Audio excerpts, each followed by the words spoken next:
Students, today we are going to read our chapter Democracy and Equality. Democracy यानी लोकतंत्र, लोगों का शासन. India is a democratic Republic. Bharat हमारा जो है, भारत में लोकतंत्रीय सरकार है, ये हम सब जानते हैं. और डेमोक्रेसी क्या होती है? It is a form of government which is elected by the people. लोगों के द्वारा चुनी गई सरकार लोकतंत्र कहलाती है. यानी जो सरकार लोगों की है, लोगों के द्वारा डायरेक्टली या इनडायरेक्टली चुनी गई है, उस सरकार को हम लोकतंत्र कहेंगे. इस तरह ऐसी सरकार में लोग ही प्रत्यक्ष या अप्रत्यक्ष रूप में हिस्सा लेते हैं. वो अपने रिप्रेजेंटेटिव्स चुनते हैं इलेक्शन के थ्रू. उनके रिप्रेजेंटेटिव्स जो हैं वो सरकार चलाने का काम करते हैं. इस प्रकार अप्रत्यक्ष रूप में लोग और प्रत्यक्ष रूप में उनके रिप्रेजेंटेटिव सरकार चला रहे हैं. लोगों की सरकार होने के नाते public opinion is very important in this kind of institution. और लोगों का मत है वो भी बहुत ज़्यादा ज़रूरी है, बहुत ज़्यादा महत्व रखता है. People elect their representative through elections to form the government. मतदान के द्वारा ही यह सरकार बनाई जाती है. इसका मतलब क्या हो गया? लोगों के विचार ही हो गए. जो लोग येस और नो करते हैं कि ये प्रतिनिधि हमारा बनेगा, ये प्रतिनिधि इसको हमने चुनना है जो सरकार चलाएगा. इलेक्शन भी इसका मतलब डेमोक्रेसी में बहुत ज़्यादा इम्पॉर्टेंट है. In a democratic country there are two types of heads. दो तरह के तो इसमें हेड्स होते हैं. एक नॉमिनल हेड होता है और एक रियल हेड होता है. प्रेसिडेंट हमेशा नॉमिनल हेड होता है डेमोक्रेटिक रिपब्लिक में. और प्रेसिडेंट जो होता है हमारा नॉमिनल हेड होने के नाते उसको हम रियल हेड नहीं कह सकते. रियल हेड हमारा है प्राइम मिनिस्टर. प्रधानमंत्री को वास्तविक कार्यकारी अध्यक्ष कहा जाता है. और ऐसे ही स्टेट जो होते हैं, राज्य जो होते हैं, वहाँ पे गवर्नर जो हमारा होता है वो नॉमिनल हेड होता है. और मुख्यमंत्री चीफ मिनिस्टर जो होता है वो रियल हेड होता है. राज्य में भी ऐसे ही है, केंद्र में भी ऐसे ही है. इसका मतलब क्या हुआ? A democratic country where the head of the country is elected is known as Republic.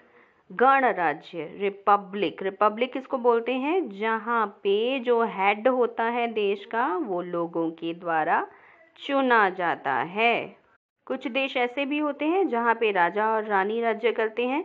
और कुछ देश ऐसे हैं जहाँ पे इसको हम अनदर फॉर्म ऑफ गवर्नमेंट भी कह सकते हैं. ये सरकार का एक और टाइप भी बोल सकते हैं, डिक्टेटरशिप. यहाँ पे क्या होता है? एक सिंगल डिक्टेटर होता है या ग्रुप ऑफ डिक्टेटर्स भी होते हैं जो कि राज्य करते हैं.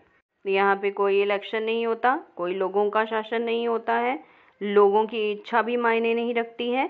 डिक्टेटरशिप जैसे कि हिटलर याद है आपको? हिटलर को डिक्टेटर कहा जाता था इसीलिए क्योंकि वहाँ पे क्या था, जर्मनी में था ये. वहाँ पे लोगों के मत का कोई भी महत्व नहीं था. ऐसे ही उत्तरी कोरिया का किम जोंग, उसको भी तानाशाही बोला जाता है. In this type of government the power lies with the dictator. ऐसी जो सरकार होती है इसमें सिर्फ जो तानाशाह होता है उसके हाथों में ही सारी पावर होती है. आइए अब जानते हैं डेमोक्रेसी के मीनिंग के बारे में. डेमोक्रेसी का मीनिंग वैसे तो हम जान चुके हैं. जो हमारा अब्राहम लिंकन के द्वारा जो इसकी डेफिनेशन दी गई है उसको हम जानते हैं. Democracy is a government of the people, by the people and for the people. Abraham Lincoln ने भी वही चीज़ हमें बताई है कि लोकतंत्र लोगों की सरकार होती है, लोगों के लिए होती है और लोगों द्वारा ही बनाई गई सरकार होती है. अब हम जानते हैं कि इसका ओरिजिन कहाँ से हुआ, शुरुआत कहाँ से हुई है. डेमोक्रेसी जो है वो ग्रीक सिटी ऑफ एथेंस से इसकी शुरुआत मानी जाती है. इट हैज़ बीन हम कह सकते हैं कि 2500 साल पुरानी इसकी ओरिजिन है इस सिटी में.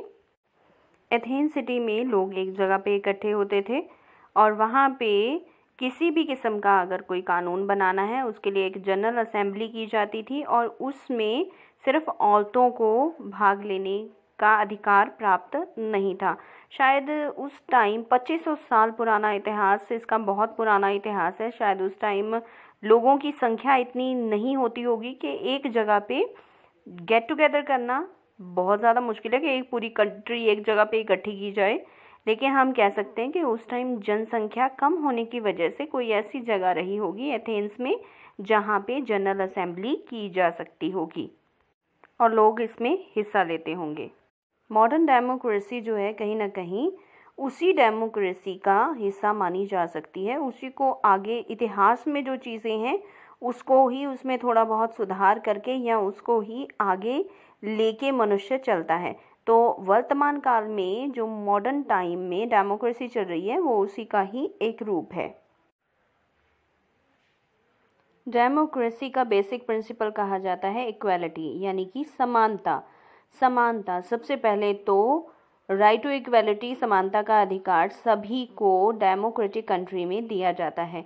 यानी उस देश के सभी नागरिक उस देश की सरकार के सामने इक्वल हैं जहाँ पे डेमोक्रेसी है। यानी लोकतंत्रीय सरकार में इक्वालिटी को बहुत ज़्यादा महत्व दिया जाता है और सभी नागरिकों को जो 18 साल से ऊपर हैं उन्हें वोट देने का अधिकार इसी नियम के अंतर्गत दिया गया है।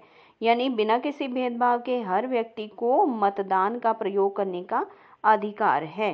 Right to vote to all adult citizens, यानी कि हु इज़ 18 ईयर और अबव 18 ईयर, तो इसको कहते हैं यूनिवर्सल अडल्ट फ्रेंचाइजे। हर व्यक्ति को राजनीति में प्रत्यक्ष या अप्रत्यक्ष रूप में हिस्सा लेने का भी समानता से अधिकार है। इसमें धर्म, जाति, नस्ल, रंग इत्यादि का भेदभाव बिल्कुल भी नहीं किया जाता है। In a democratic society, all type of people are equal in the eye of law. Every citizen has the right to develop his personality. Nobody is privileged on the basis of caste, creed, or birth. In a democratic country, all people are equal. It is the economic and social equality which ensures the political equality. It is because of this reason we can say that democracy is not a form of government, but it is the way of life where every person is equal. ये मैंने पहले ही आप लोगों को समझा दिया है। इसमें डेमोक्रेसी, लोकतंत्र जो है ये केवल एक सरकार नहीं है, ये एक जीने का तरीका है। लोगों के लिए अपनी ज़िंदगी में आगे बढ़ने का, उन्नति करने का जो मौका डेमोक्रेटिक कंट्री में मिलता है वो और कहीं नहीं मिलता। जो मौका डेमोक्रेसी के अंडर मिलता है वो और कहीं नहीं मिलता, क्योंकि ये सरकार इक्वालिटी के नियम पर आधारित होती है। It is based on equality. Equality हर तरह की समानता, किसी भी व्यक्ति को हर चीज़ की प्राप्ति, और वो भी बिना किसी भेदभाव के। उसके अधिकार बकायदा कॉन्स्टिट्यूशन में मेंशन होते हैं और कॉन्स्टिट्यूशन के अकॉर्डिंग ही नियमों और कानूनों के अंतर्गत सरकार चलती है। अगर कहीं उल्लंघन होता है तो उसके खिलाफ लोग अपनी आवाज़ उठाते हैं। सबसे बड़ी बात ये होती है डेमोक्रेसी में। स्टूडेंट्स,